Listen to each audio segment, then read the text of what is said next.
Hey guys, I'm actually going to record a few explanations of the notes, and I'll probably have to break it up into several videos because um, these notes are so long with the circulatory system, but I'm going to start explaining some of them. I thought maybe you could do it without the explanations, but then I thought it might be best to just go ahead. So let me share my screen here. Okay. Um, if you look here, your heart is a muscular organ. It is hollow, and we've talked about muscle tissues. So you know that it's made out of cardiac muscle. It is in the thoracic cavity, which is your chest, and the size is about the same as your fist. So if you hold your fist to your heart, and remember, it sits kind of to the left, but it's really more middle than people think, and it kind of tilts toward the left side. And remember, this video is all flipped. So um, remember that muscle cells do not undergo mitosis. So you are born with the number of muscle cells that you will have. Okay. You can't get more. If you go to the gym and you go get buff and you get toned, you are actually making those individual cells bigger. You're not making more of those cells. And the same is true with cardiac muscle. There is a sac that surrounds the heart to protect it. It's called the pericardium. Remember, this is all about word parts. So P-E-R-I, peri, means around the outside, like the periosteum was around the outside of bone. Pericardium is around the outside of the heart. And there are two layers. Obviously, in between them, there's liquid so that they don't rub against each other, causing friction, which would cause pain every beat. There are different layers to your heart wall. You have the epicardium on the outside, epi, cover, and then the myocardium. Myo is the middle and the muscle, and then the endocardium, the inside. The myocardium is made of the muscle tissue, and you need to know that when we draw, I'm going to get our 1-minute hearts on there. The myocardium on the left side of the heart is much thicker than the myocardium on the right side of the heart. And this has to do with the functions of the heart. So if you've watched the heart labeling videos, you understand that the way that blood flows through the heart on the right side, that blood is coming in and it's unoxygenated blood.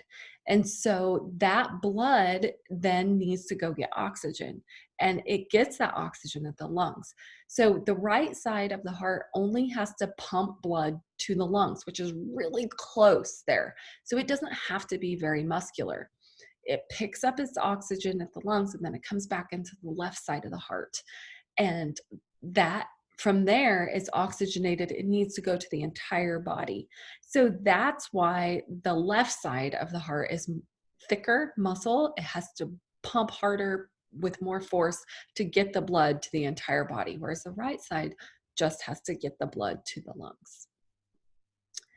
Okay, these are some pictures showing you the pericardium here.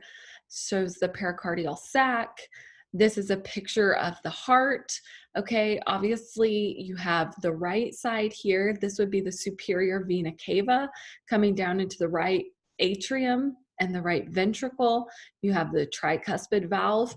The blood then goes to the lungs to pick up oxygen through this. This is a pulmonary artery because it's going away. It splits because you have a right lung and a left lung. And then the blood is going to come back in through these here. These are the pulmonary veins. There's some on this side too. They don't have them pictured. Left side of the heart, left atrium, go down through the bicuspid, also known as the mitral valve, into the left atrium. And then that blood's going to get pumped to the whole body here through the aorta. And you can really pick out the aorta because of this aortic arch here. You can see how thick this right side is, and then how thick the left side is there of the myocardium, the muscle. This is just a picture. It's actually a video, but it's not going to show up as a video there. But this is a valve here, and you can see the separations, and normally it would move. Same thing here. Here are the valves of an actual heart. Here is an actual heart. This is a cadaver, and you can really see a cadaver heart. You can really see, like, this is the right side here. You can tell by this myocardium that's really thin, and then the myocardium over here that's really thick. So this is the left side. Um, Notice this in the middle here, and I explained this in the heart labeling video. This is the interventricular septum, inter meaning between. So interventricular, between ventricles, and septum divides things in half, okay? Here's another picture. These are valves within the veins and arteries. This picture is supposed to show blood flow. I think this is another video, but you can see the blue blood is unoxygenated blood, even though that's a myth. Your blood is not blue at any point, okay? It goes to the lungs, it picks up oxygen, it becomes red, and then the left side pumps it out to the whole body. It delivers its oxygen and becomes blue. And this depicts the same thing here, right side and left side. Okay. It's important to remember that your heart itself is made of cells. And those cells, your heart cells themselves, have to have oxygen in order to function. So there are arteries that go away from or branch right off of the aorta that provide blood supply to the heart itself.